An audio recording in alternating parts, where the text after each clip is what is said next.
विगतमा जेएनजी आन्दोलनमा जलेको सिंहदरबारभित्रका भवनहरूमध्ये कुनै एउटा भवनको एउटा सानो हिस्सा श्रम संस्कृति पार्टीलाई बनाउन अनुमति दिनुहोस्। संसद सार्वभौम हुन्छ कि सरकार सार्वभौम हुन्छ भन्ने प्रश्न म गर्न चाहन्छु र सरकारलाई यो सार्वभौम संसदप्रति उत्तरदायी बनाउने मेरो एउटा प्रयत्न हो, हाम्रो प्रयत्न हो। संविधान भएको देश, खाने धान नभएको देश, विधि र विधान भएको देश तर बाटो र यात्रा गर्ने साधन नभएको देश, कानुन भएको देश, खाने नुन नभएको देश। त्यसो भएको कारणले गर्दाखेरि यी कार्यक्रमहरूमा कार्यक्रम चाहिँ के हुनुपर्ने हो त, माग हाम्रो के हो त भन्ने बारेमा मैले राख्न चाहन्छु। अर्थमन्त्रीज्यू पनि यहीँ हुनुहुन्छ, मैले उहाँलाई उहाँको कार्यकक्षमा नि भेटेर यो मागपत्र दिएको थिएँ। एउटा पुनः स्मरण जस्तो पनि भयो। सप्तकोशी धरान खानेपानी आयोजना त्यो सुरु गर्नुपर्छ। धरानका सर्दु, सेउती, सेरा, अँधेरी खोलाहरूमा तटबन्धन बस्ती जोखिममा छन्, तटबन्धन गरियोस् भन्ने माग राख्न चाहन्छु। सेनिटरी ल्यान्डफिल साइट फोहोर मैला सरल्लै फालेर चाहिँ नै डम्पिङ गर्नुपर्ने बाध्यता छ। सेनिटरी ल्यान्डफिल साइटको लागि पैसा विनियोजन होस् भन्ने माग राख्न चाहन्छु। धरान स्थित बीपी अस्पतालको एमसीएच भवन निर्माणाधीन छ, 11 वर्ष जति भयो। त्यो तपाईको चाहिँ सम्पन्न भएर सञ्चालनमा आओस्, त्यसको लागि आवश्यक बजेट विनियोजन गरियोस् भन्न म चाहन्छु। बीपी कोइराला स्वास्थ्य विज्ञान प्रतिष्ठानमा मर्चरी त्यो मरेपछि मान्छेको शव राख्ने ठाउँमा बेहाल स्थिति छ, त्यसका लागि पनि पैसा राखियोस्। धरान बराज क्षेत्र नडा सडकको लागि पैसा राखियोस्, सर्दु खोला पश्चिमपट्टि।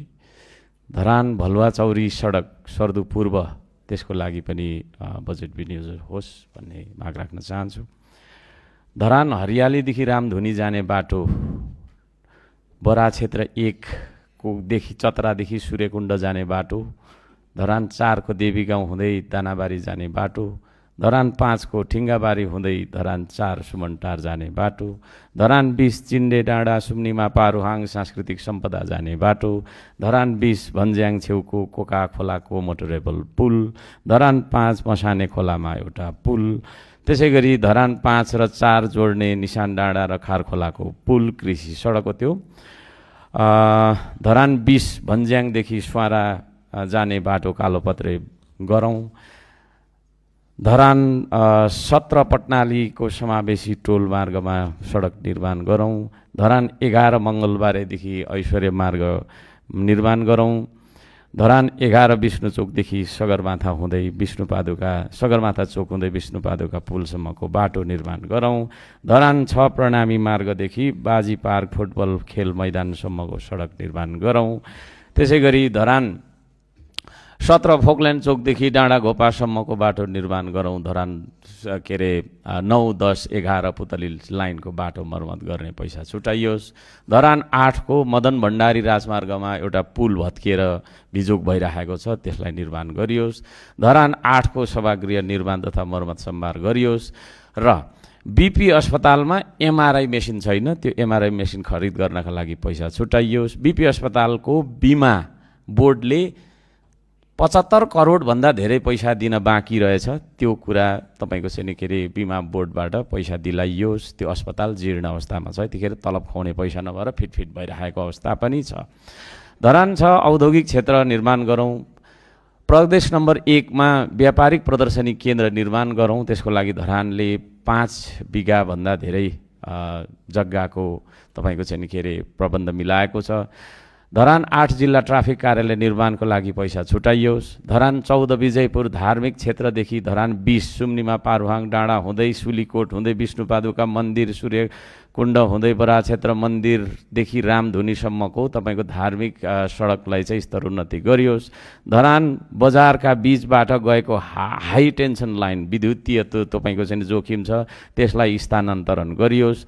बजार जोगाएर व्यापार जोगाउन सकिन्छ, आर्थिक क्षति हुन नदिनका लागि हाइवेलाई चाहिँ उचित ठाउँमा हेरेर बाइपास गरियोस्।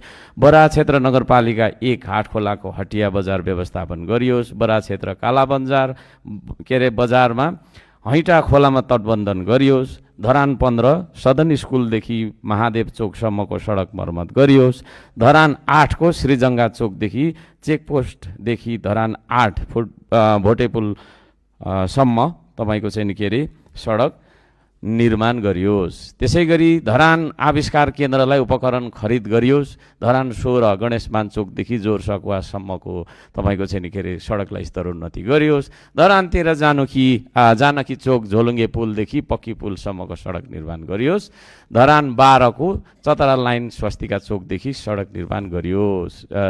चतरा लाइनदेखि स्वस्तिका चोकसम्मको सडक निर्माण गरियोस्।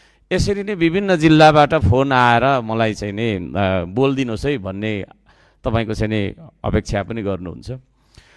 कर तिर्नलाई पनि गाह्रो छ सभामुख महोदय।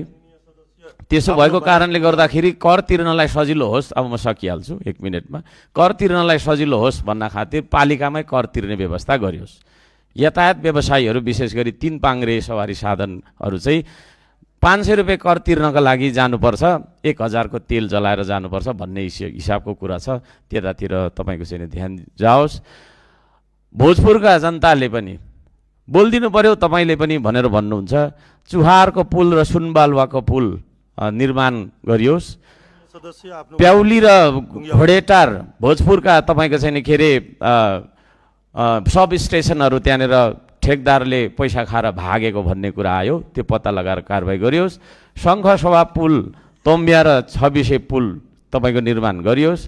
लम्साको भोजपुर र शङ्खसभा जोड्ने पुल निर्माण गरियोस्। त्यसै गरी अरुण तेस्रोले बनाउनु पर्ने बाटो त्यतिकै छोडेर टुम्लिङ तारदेखि तपाईँको चाहिँ पावर हाउससम्मको बाटो धुलाम्य हिलाम्य रहेछ, त्यो पनि तपाईँको बनाइयोस्। अन्त्यमा म आइसकेँ के अरे सभामुख महोदय, भुटानी शरणार्थी घर फर्कन चाहँदो रहेछन् अथवा उहाँहरूको केही परिवार चाहिँ उता अमेरिकातिर कता गएर सेटल भएर छ कि त परिवार मिलन भन्ने चाहँदो रहेछन्, त्यसको बारेमा पनि तपाईँको चाहिँ सरकारको ध्यान जाओस्। मुक्त कमाइयाको बारेमा पनि कार्यदल बनाउने भन्ने माग जनताको छ। बिना श्रेणीको कर्मचारी निकुञ्ज गेम स्काउट पदमा बसेका रहेछन्, उनीहरूका लागि पनि श्रेणी तोकियोस्। र अन्त्यमा बिल बुक रुट पर्मिट भन्ने चाहिँ तपाईँको यो यातायात व्यवसायीहरूको मर्का हो, यसको बारेमा पनि एउटै तपाईँको चाहिँ कार्य गरियोस्। र अन्त्यमा म के माग गर्न चाहन्छु भने विगतमा जेएनजी आन्दोलनमा जलेको सिंहदरबारभित्रका भवनहरूमध्ये कुनै एउटा भवनको एउटा सानो हिस्सा श्रम संस्कृति पार्टीलाई बनाउन अनुमति दिनुहोस्, हामी श्रमदान गरेर बनाउनेछौँ। धन्यवाद छ, नमस्ते।